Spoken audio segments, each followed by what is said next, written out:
Amanda's words hit me like a slap across the face as she stood in my son's kitchen, her wedding dress hanging pristine behind her. The best gift would be if you disappeared from our family. She smiled that plastic smile I'd grown to hate. Permanently. Michael nodded in agreement, not even bothering to look at me. If you're watching this, subscribe and let me know where you're watching from. Let me give this some context first. I need your likes and comments to know you're following along with my story. How did I get here? 3 years ago, I'd sold my beautiful Victorian home, the one my late husband Robert and I had lovingly restored, to give Michael and Amanda the down payment for their dream house. $87,000. My entire life's savings handed over with a mother's unconditional love. They'd promised I'd always have a place there, always be part of their family. Now, the day before their elaborate wedding that I was financing, Amanda decided I was disposable. "You heard her?" Michael said finally, his voice cold. "This is supposed to be our special weekend. Your negativity is ruining everything." My negativity? I'd spent the morning arranging flowers, the afternoon helping with last-minute preparations, and the evening listening to Amanda complain about everything from the weather to the caterer. The only negative thing I'd done was suggest maybe we didn't need ice sculptures shaped like swans. "Where exactly am I supposed to go?" I asked, my voice eerily calm. Amanda shrugged, examining her manicured nails. "I don't know." "A hotel? Your sister's?" "Honestly, Dorothy, I don't care where you go as long as you're not here tomorrow." "This is my son's house too," I reminded her. "Actually," Michael cleared his throat, "it's more Amanda's house now. She's been handling all the finances, making the improvements. You just gave us some money once." Some money once. $87,000 reduced to some money once. I stood there in the kitchen where I'd cooked countless family dinners, looking at the granite countertops I'd helped choose, the custom cabinets my money had made possible. These people had taken everything I'd given them and convinced themselves they deserved it. That's when something inside me shifted. Not broke, shifted, like a gear clicking into a different position. "You're right," I said softly. "I should go." Amanda looked surprised. She'd probably expected tears, pleading, the usual dramatics she could later describe to her friends as Dorothy being difficult again. "I'll pack my things and be gone within the hour." Michael actually looked relieved. "That's probably for the best. Mom, we can talk after the honeymoon, once things settle down." Talk after the honeymoon. As if this was just a temporary disagreement about seating arrangements. I went upstairs to the guest room that had been my home for the past 6 months. Not my room. I wasn't allowed to call it that. Always the guest room, because guests eventually leave. As I folded my clothes into my suitcase, I could hear them downstairs, already planning how to rearrange the space.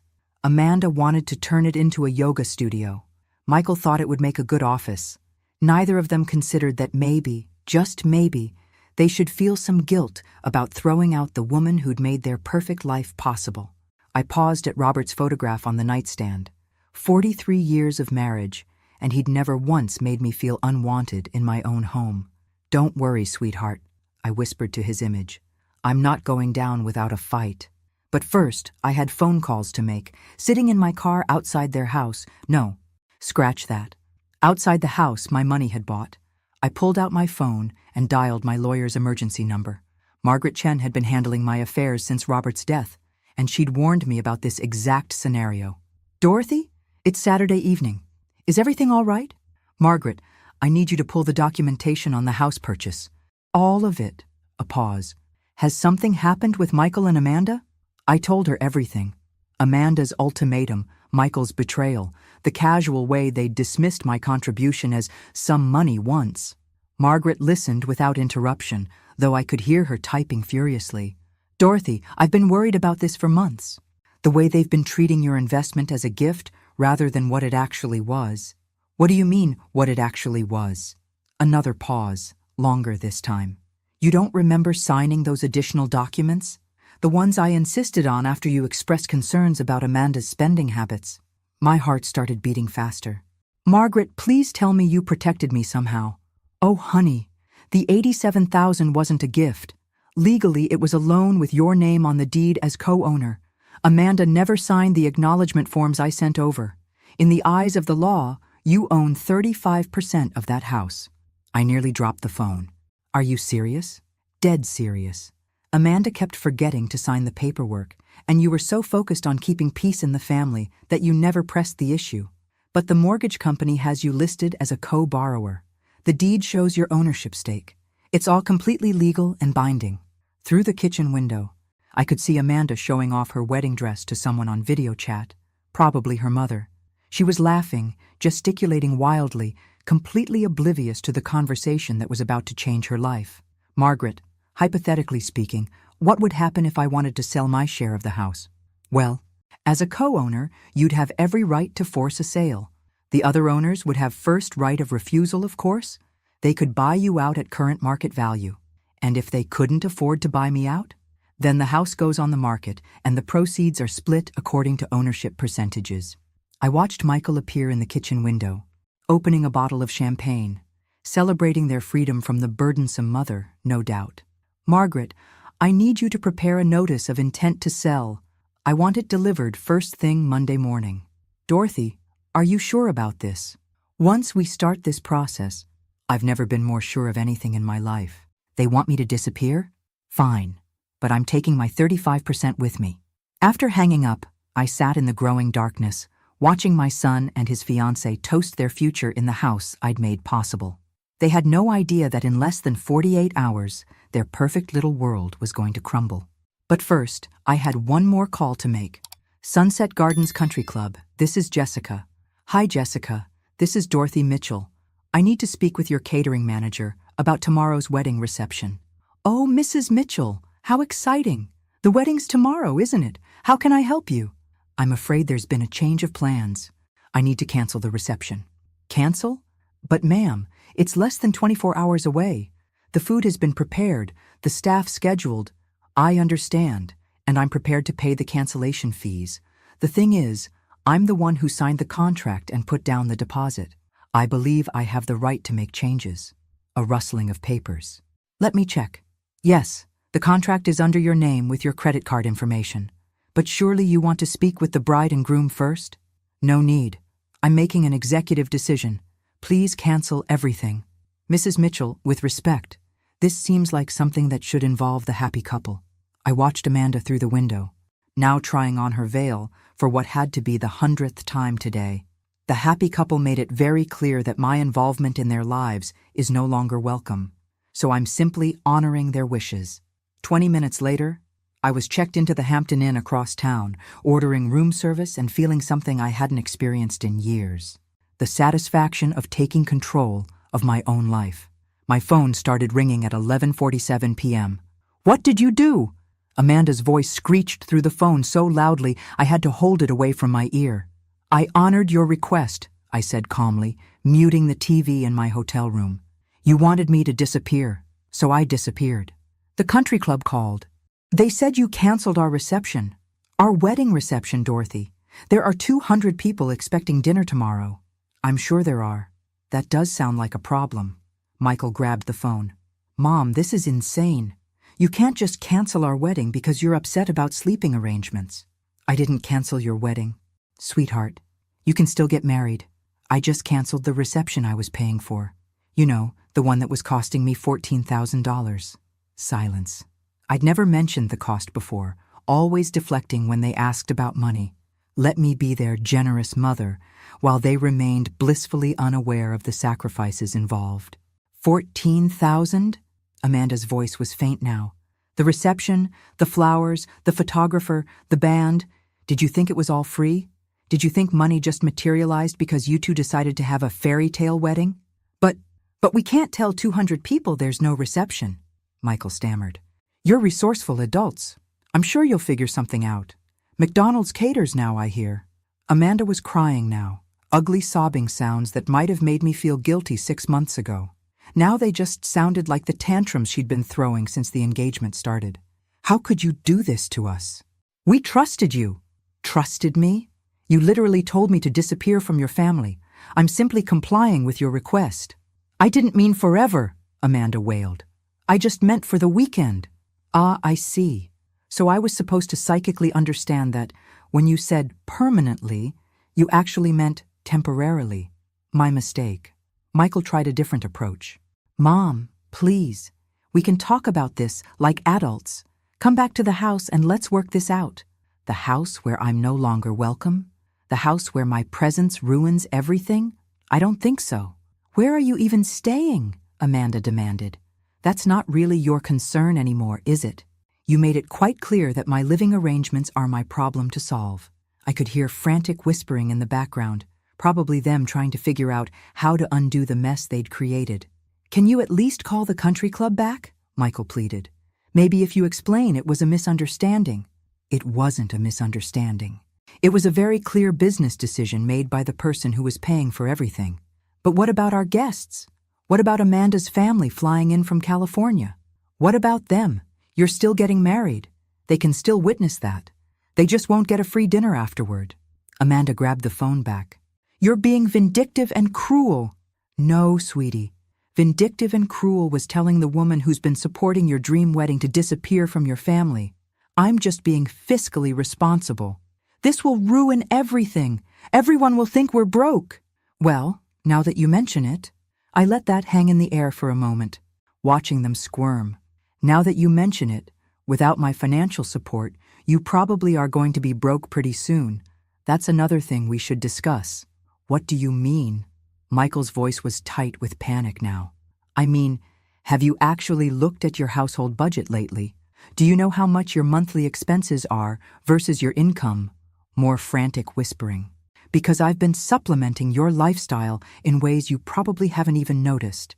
The grocery money I slip to Amanda when we go shopping together. The utility bills I pay online because you're always a little short this month.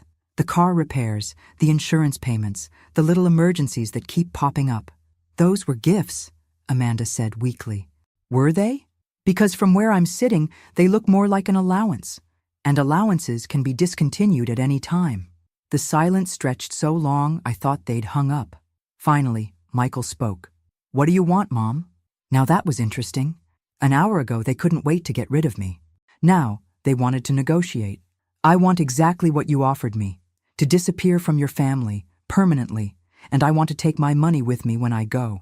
By Sunday morning, my phone had 37 missed calls and 41 text messages. I ignored them all while enjoying room service breakfast and reading the Sunday paper like a civilized person. The wedding was scheduled for 2 p.m. At 9 a.m., there was a knock on my hotel room door. Through the peephole, I saw Michael in his wrinkled tuxedo shirt, looking like he hadn't slept. Alone. Mom, please, we need to talk. I opened the door, but didn't invite him in. Shouldn't you be getting ready for your big day? That's what I need to talk to you about. His eyes were red-rimmed, desperate.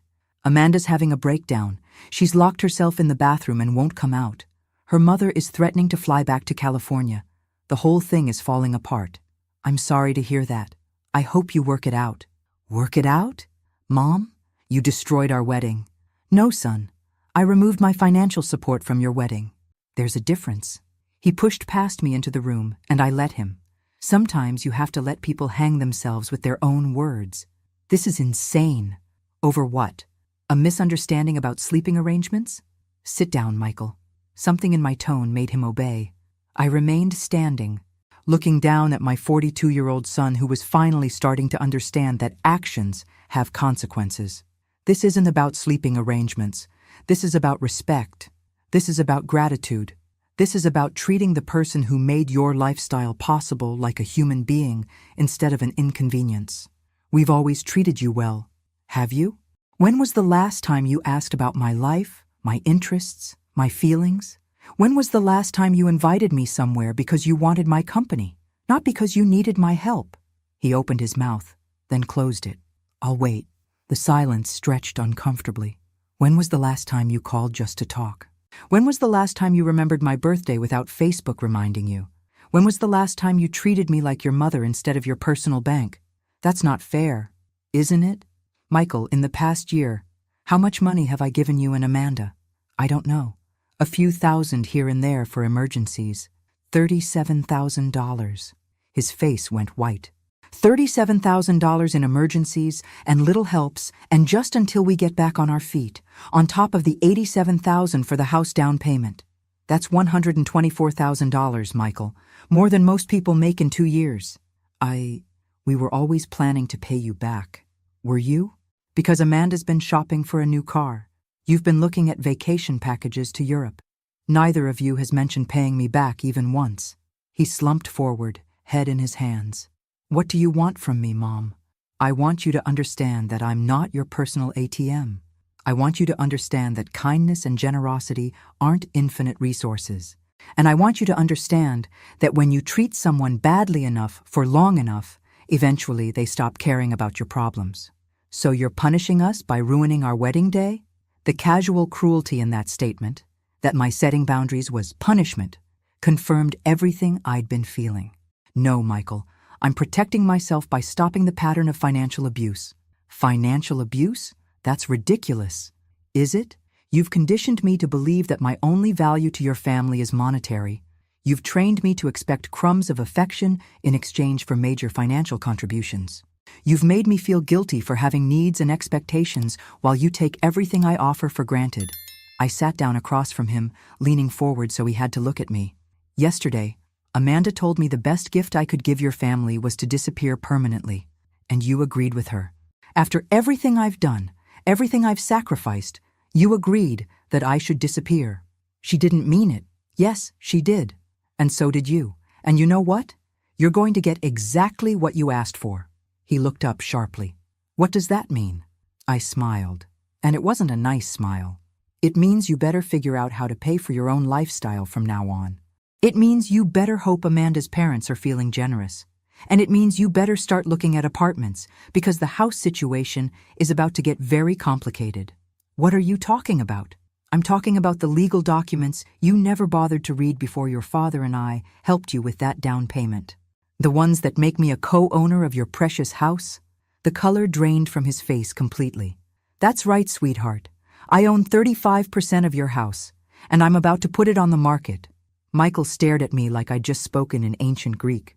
You can't own part of our house. We bought it. We live there. With my $87,000 down payment, yes. Did you think that money just evaporated into the ether? But you said it was a gift. You said you wanted to help us get started. I pulled out my phone and scrolled to Margaret's email from last night. Apparently, my lawyer had different ideas about protecting my investment. Would you like me to read you the relevant legal documents? This is impossible. Amanda would have had to sign something.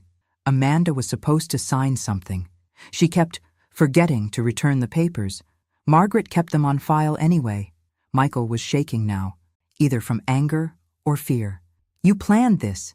You've been planning this whole thing.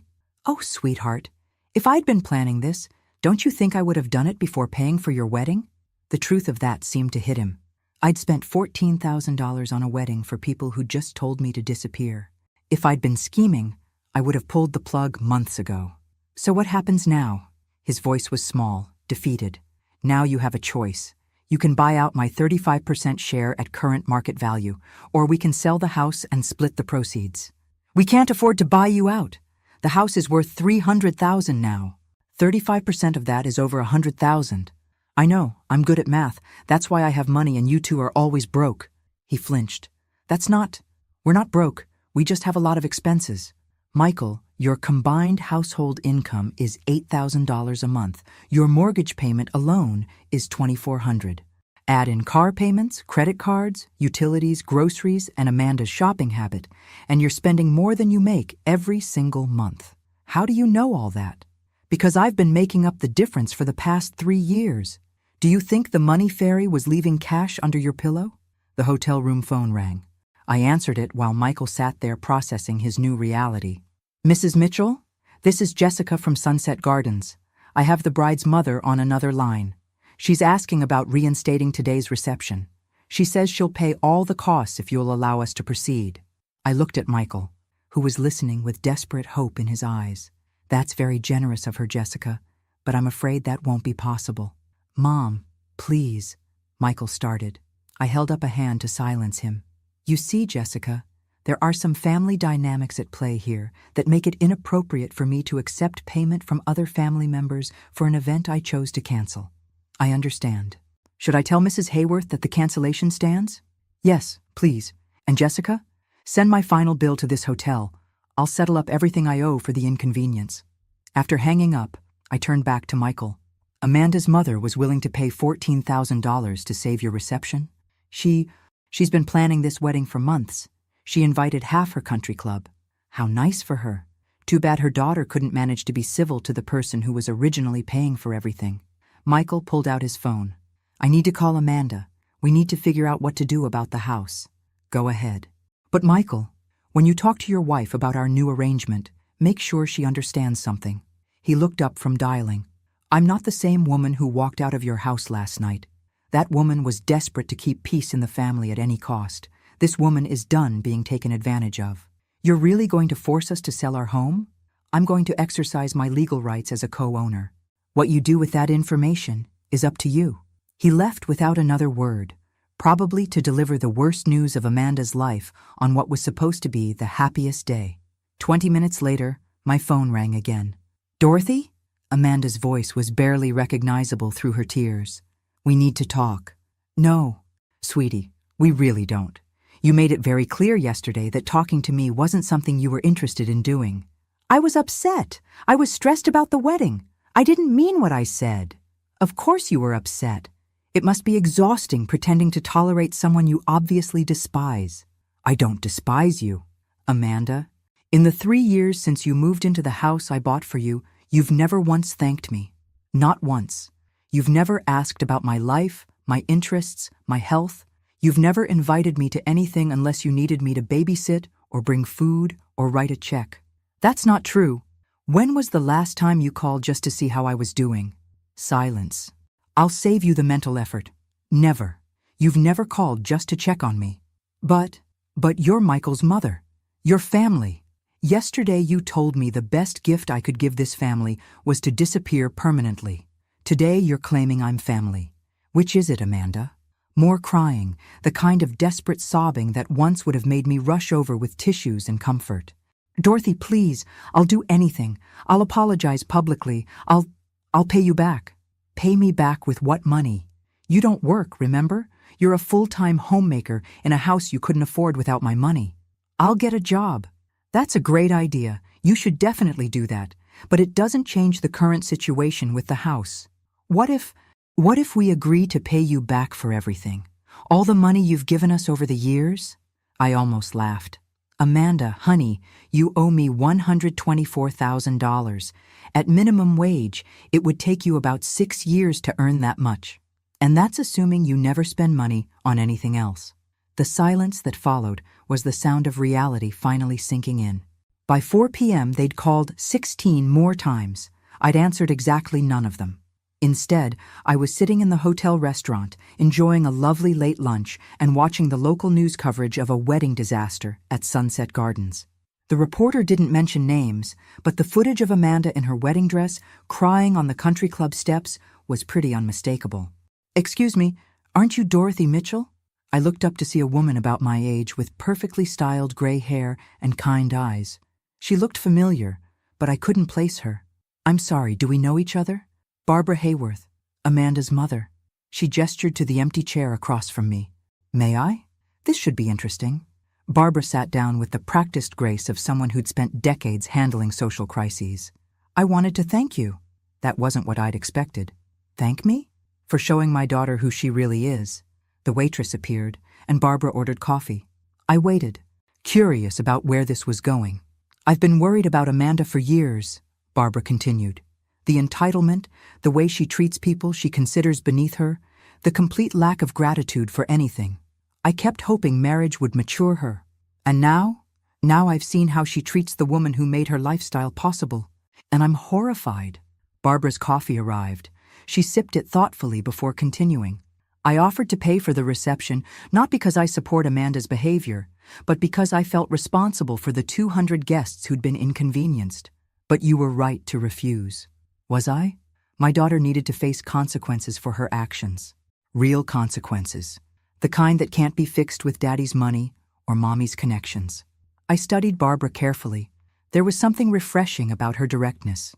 "She called me hysterical about the house situation," Barbara continued, "demanding that I loan them money to buy out your share. And I told her absolutely not. If she wanted to own a house, She should have treated the co-owner with respect. A woman after my own heart. Can I ask you something, Dorothy? What's your endgame here? Are you planning to force the sale? I'd been wondering that myself. Honestly, I haven't decided. Part of me wants to see if they can actually figure out how to support themselves without my money. Part of me wants to sell the house just to watch their perfect little world crumble. And the other part? The other part remembers that Michael is still my son, despite everything. Barbara nodded. I understand. But may I offer some advice from someone who's been enabling her daughter's bad behavior for 39 years? Please, don't save them from this. Whatever you decide about the house, don't cushion the fall. Amanda has never faced real consequences for treating people badly, and it's turned her into someone I barely recognize as my daughter. She reached into her purse and pulled out a business card. I'm flying back to California tomorrow. If you ever want to talk to someone who understands what it's like to love an ungrateful child, call me. After Barbara left, I sat alone with my thoughts and my phone, which was still buzzing with increasingly desperate messages. The truth was, I hadn't decided what I wanted my endgame to be. I'd been reacting, protecting myself, asserting boundaries. But now I needed to figure out what came next. The nuclear option was forcing the sale. Michael and Amanda would have to find an apartment, probably in a much less desirable part of town. They'd finally understand what it meant to live within their means. The merciful option was offering to sell them my share for less than market value, maybe what I'd actually put into the house. They'd still struggle, but they might be able to keep their home. The spite option was holding on to my ownership stake indefinitely, collecting my share of the property taxes and any improvements while watching them squirm every month. As I sat there weighing my options, my phone rang again. This time, it wasn't Michael or Amanda. Mrs. Mitchell, this is Detective Rodriguez with the Virginia Beach Police Department. I'm calling about a report we received regarding financial elder abuse. My blood went cold. I'm sorry. What? We had a call from someone claiming that family members have been financially exploiting you and that you might be experiencing cognitive decline. They're requesting a welfare check. Those manipulative little snakes. Detective Rodriguez, I can assure you that I'm in full possession of my mental faculties. In fact, I'm probably thinking more clearly than I have in years. That's good to hear, ma'am. But we do need to follow up on these reports. Would you be available to meet with me tomorrow morning? I looked around the hotel restaurant, at the normal people living their normal lives, and felt a surge of pure fury at my son and daughter-in-law's latest manipulation. Absolutely, Detective. In fact, I have quite a lot I'd like to discuss with you about financial abuse. Just not the kind my family reported. After scheduling the meeting, I sat back in my chair and smiled. If Michael and Amanda wanted to play hardball, I was more than ready to pick up the bat. Time to show them what a real power play looked like. Detective Rodriguez was younger than I'd expected, maybe 40, with intelligent eyes and the kind of patient demeanor that probably served him well in family disputes. We met at the police station Monday morning, and I'd brought my entire financial file. Mrs. Mitchell, I want to start by saying that the person who called us seemed genuinely concerned about your welfare. I'm sure they did. My daughter-in-law is very good at sounding concerned when it suits her purposes. I spread my bank statements across his desk. Detective, in the past 3 years, I've given my son and his wife $124,000. Would you like to see the documentation? His eyebrows rose as he examined the papers. Check after check, wire transfers, credit card payments made on their behalf. A pattern of financial dependency that looked exactly like what it was. This is substantial, he said carefully. It is. And yesterday, when I finally set some boundaries about how they treat me, they decided I must be mentally incompetent. I pulled out my phone and played the voicemail Amanda had left at 3 a.m. Dorothy, this is insane behavior. Normal people don't destroy their families' lives over hurt feelings. We're worried about you. Maybe you need to see someone, get some help. Michael thinks you might be having some kind of breakdown. Detective Rodriguez listened, taking notes. Has there been any history of cognitive issues? Mrs. Mitchell? None whatsoever. I manage my own finances, maintain my own household, drive myself places. The only thing that's changed is that I stopped letting them take advantage of me. I showed him the house documents Margaret had sent over. My lawyer can verify that I'm a legal co-owner of their property. Everything I'm doing is within my rights as an investor, protecting her assets. And the wedding cancellation? I was paying for a reception for people who told me to disappear from their family permanently, so I honored their request. We talked for another 20 minutes. Detective Rodriguez was thorough but fair, and by the end, he seemed satisfied that I was mentally competent and financially savvy. Mrs. Mitchell, I'm going to close this case as unfounded, but I do want to give you some information about elder financial abuse resources, just in case. Actually, Detective, I think I've got the situation well in hand now. As I drove away from the police station, my phone rang. Michael again. Mom, the police called. They said they're not pursuing the welfare check. That's because I'm not the one being financially abused in this relationship, sweetheart. What's that supposed to mean? It means you and Amanda have been systematically draining my resources for years while giving me nothing but disrespect in return. The detective was very interested in my documentation. A long pause. Are you threatening us? I'm informing you that your manipulation tactics aren't working anymore.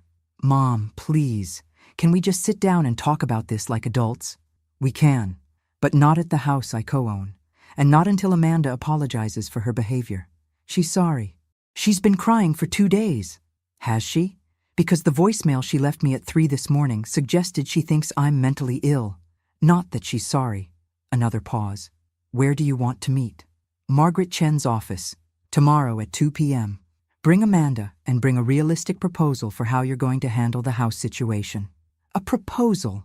Michael, I own 35% of an asset worth $300,000. That's my retirement security. You either buy me out or we sell. Those are your options. After hanging up, I realized something had shifted in our dynamic. For the first time in years, they needed something from me more than I needed something from them. Margaret's law office felt like neutral territory, all dark wood and leather-bound books. Michael and Amanda arrived 15 minutes late, looking like they'd been arguing in the car. Amanda's eyes were puffy and red, her usual polish completely gone. She'd clearly been crying for days, and part of me felt a twinge of sympathy. The other part remembered her words. The best gift would be if you disappeared from our family. Dorothy, Amanda started immediately, I owe you an enormous apology. I was stressed and overwhelmed, and I said things I didn't mean. Thank you. That's a start. She looked surprised, like she'd expected me to immediately forgive everything. Margaret spread the house documents across the conference table. Let's review the facts. Dorothy provided $87,000 for the down payment. The mortgage shows her as a co-borrower. The deed lists her ownership at 35%. Michael studied the papers like they might magically change. We had no idea about the ownership stake. You would have if Amanda had signed the acknowledgement forms, Margaret replied crisply. I sent them 3 times. I was busy with wedding planning, Amanda said weakly. For 3 years? Margaret's tone was beautifully skeptical. I let them squirm for a moment before speaking. The question now is how we move forward. I have a proposal. They both leaned forward hopefully. Option 1, you buy out my 35% share at current market value, $105,000. Amanda's face went white. We don't have that kind of money. Option 2, we put the house on the market and split the proceeds according to ownership percentages. We'd have to move, Michael said quietly. Yes, you would. To something you can actually afford. What about option 3? Amanda asked desperately. There is no option 3. Those are your choices. Margaret pulled out a calculator. If you sold the house today, after realtor fees and closing costs, you'd probably net around $270,000. Dorothy's share would be about $95,000. You'd have $175,000 to find new housing. That's not enough for anything decent, Amanda protested. It's enough for a nice apartment or a smaller house in a different neighborhood, I replied. You know, the kind of place people with your actual income should be living. Michael ran his hands through his hair. Mom, is there any way we can work out a payment plan? Maybe we could pay you monthly until we've bought out your share? I'd been waiting for this. At what interest rate? And with what collateral? You've already proven you don't honor financial agreements. That's not fair, isn't it? You owe me $37,000 in emergency loans that you never intended to repay. Why would I trust you with another $100,000? Amanda started crying again. This is going to destroy our lives.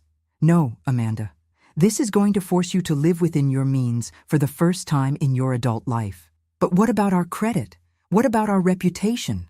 I almost laughed. Your credit? Honey, your credit is already terrible. You've been late on every bill for months. I know because I've been bailing you out. Margaret cleared her throat. I need to advise you that Dorothy has every legal right to force a sale. She's being more than generous by offering these options. How long do we have to decide? Michael asked. 30 days, I said. That should give you time to explore your financing options. As we prepared to leave, Amanda grabbed my arm. Dorothy, please, I know I hurt you, but we're family. Doesn't that count for something? I looked at her hand on my arm, then at her face. For just a moment, I saw the scared young woman behind the entitled facade. Amanda, family is supposed to count for something. That's exactly the point.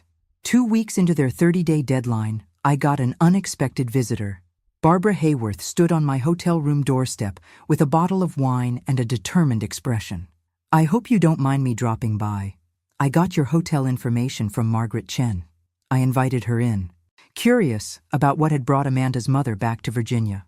I came to check on the kids, Barbara said, settling into the room's only armchair. And to talk to you. How are they doing? Terribly. Amanda's having daily panic attacks. Michael's working overtime trying to find a way to get a loan. They're fighting constantly. I poured us both glasses of wine, surprised to find I felt less satisfaction in their misery than I'd expected. Barbara, are you here to ask me to reconsider? Actually, no. I'm here to tell you about Amanda's father. That wasn't what I'd expected. Richard spoiled our daughter rotten, Barbara continued. Every tantrum was rewarded. Every consequence was cushioned.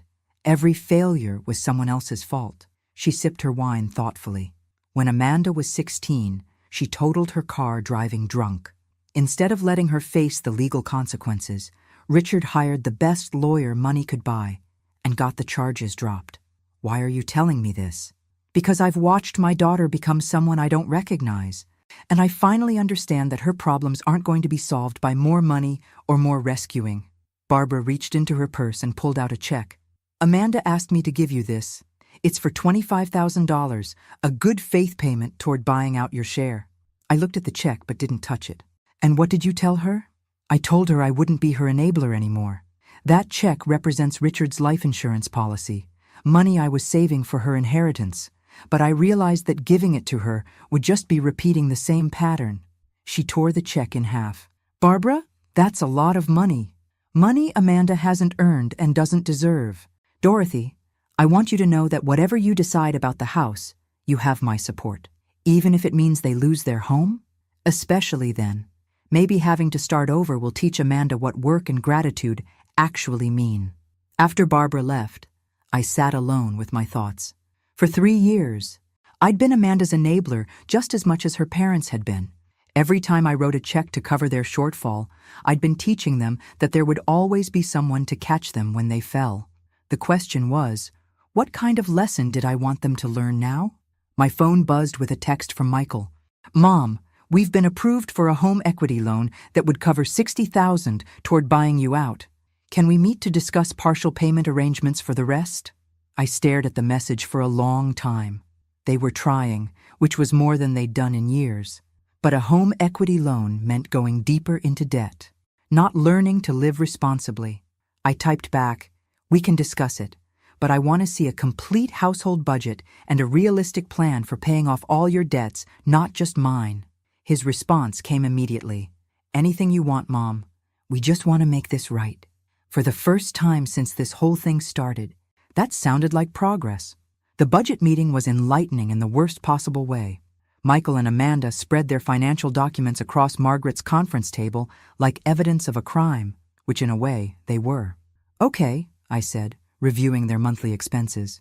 You spend $400 a month on restaurants. We both work long hours, Amanda said defensively. Sometimes we're too tired to cook. You don't work at all, Amanda. I mean, Michael works long hours. I moved down the list. $300 a month on Amanda's clothing budget. I need to look professional for social events. What social events? You don't have a job. Amanda's face was getting red, but I continued. $200 on premium cable and streaming services. $150 on Amanda's gym membership that you use maybe twice a month. $800 a month in credit card minimums for what appears to be shopping and vacation debt. Michael was adding numbers on his phone calculator. Mom, I know it looks bad. It looks like you're living a lifestyle that requires about $12,000 a month when you bring home $8,000. But with the home equity loan, we could pay off the credit cards and reduce our monthly expenses significantly, Amanda said hopefully. I looked at Margaret, who was taking notes with professional detachment. Amanda, you'd be borrowing against the house to pay off credit card debt. What happens when you run up the credit cards again? We won't. We've learned our lesson. Have you? Because I don't see any significant changes in this budget. You're still eating out constantly, still maintaining expensive memberships you barely use, still treating shopping like a hobby. Michael leaned forward. What would you want to see, Mom? What would convince you that we're serious about changing? Finally, the right question.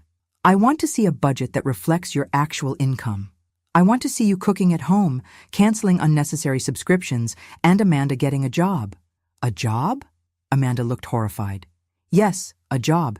You're 39 years old with a college degree. There's no reason you can't contribute to the household income. But Michael makes good money. Not good enough. Apparently, since you've been supplementing it with my money for 3 years. Margaret cleared her throat. Dorothy, what exactly are you proposing? I'd been thinking about this for days. Here's my offer. You can buy out my share for $75,000 instead of the full market value of $105. But there are conditions. They both perked up. First, Amanda gets a job within 60 days and maintains it for at least 2 years. Second, you sell one of your cars and use the proceeds to pay down debt. Third, you stick to a realistic budget with no restaurant meals, no unnecessary shopping, and no new debt for 2 years. How would you monitor that? Michael asked. Monthly financial check-ins with Margaret. You provide bank statements, credit reports, and proof of income. If you violate any of the conditions, the full amount becomes due immediately. Amanda was shaking her head. That's like being in financial prison. No, Amanda, that's called being accountable for your choices. They asked for time to discuss it privately. While they huddled in the hallway, Margaret turned to me. This is either very generous or very cruel. I can't decide which. Maybe it's both. When they came back, Michael spoke for both of them. We accept your terms. All of them? All of them, Amanda confirmed, though she looked like she was swallowing poison. Margaret started drafting the agreement. I'll need this notarized and filed with the county recorder's office. As we finalized the paperwork, I watched my son and daughter-in-law sign away their financial freedom for the next 2 years. Part of me felt victorious. Part of me felt sad that it had come to this. But mostly, I felt like I was finally teaching them a lesson their parents should have taught them decades ago. Actions have consequences, and family isn't a free pass to treat people badly. 6 months later, I was sitting in my new apartment, a lovely 2-bedroom place in a senior community with a pool and walking trails, when Amanda called with surprising news. Dorothy, I got the promotion. Amanda had started working as a receptionist at a dental office, and apparently she'd been good enough at it to move up to office manager. That's wonderful, honey. How do you feel? Exhausted. She laughed, and it was the first genuine laugh I'd heard from her in years. But also, proud? I never knew I was good at organizing things. You always were. You just never had to use those skills before. There was a pause. Dorothy, I owe you an apology. A real one, not the panicked one from Margaret's office. I'm listening. I was horrible to you. For years. I treated you like an ATM and then got angry when you had feelings about it. I told myself you were just being dramatic, but the truth is I was entitled and cruel. I set down my coffee cup, surprised by how much her words affected me. What changed your mind? Having to work for money instead of just asking for it. Realizing how hard it is to save even $100 when you're paying your own bills. Understanding what you sacrificed to help us. And Michael? He's getting there. He still thinks you were too harsh, but he admits we needed to change. Through my window, I could see other residents working in the community garden. I'd signed up to help with the spring planting next week. How are things between you two? Better. Actually, we're talking more now that we're not constantly stressed about money. We cook together. We take walks instead of going shopping. It's nice. I'm glad. Dorothy, would you Would you like to come to dinner sometime? Nothing fancy. Just homemade spaghetti and maybe some conversation that isn't about money? I thought about it. The old Dorothy would have said yes immediately, desperate to restore the relationship. The new Dorothy had learned to protect her boundaries. I'd like that, but let's start with lunch in a public place. Baby steps. Of course. Whatever you're comfortable with. After we hung up, I sat quietly for a while, processing how different this conversation had felt from all the others. Amanda had sounded like an adult, taking responsibility for her actions, not a child making excuses. Maybe the lesson had finally taken. My phone buzzed with a text from Barbara Hayworth. Heard about Amanda's promotion. Thank you for not giving up on her. I texted back. Thank you for not bailing her out. Sometimes the kindest thing you can do for someone is let them face the consequences of their choices. Sometimes love means saying no. And sometimes the best gift you can give someone is the opportunity to discover who they really are when no one's there to catch them. I'd spent 3 years being their safety net, and in doing so, I'd robbed them of the chance to develop their own strength. When I finally pulled that net away, they'd learned to fly. Not because they wanted to, but because they had to. And maybe that was the most valuable lesson of all. Outside my window, the sun was setting over the walking trail where I'd signed up for a seniors hiking group. Tomorrow, I was having lunch with a man named Frank who'd asked me out after we'd both laughed at the same joke during last week's book club meeting. At 68, I was finally learning what it felt like to be valued for who I was, not what I could provide, and that was worth more than all the money I'd ever given away. Thanks for listening. Don't forget to subscribe and feel free to share your story in the comments. Your voice matters.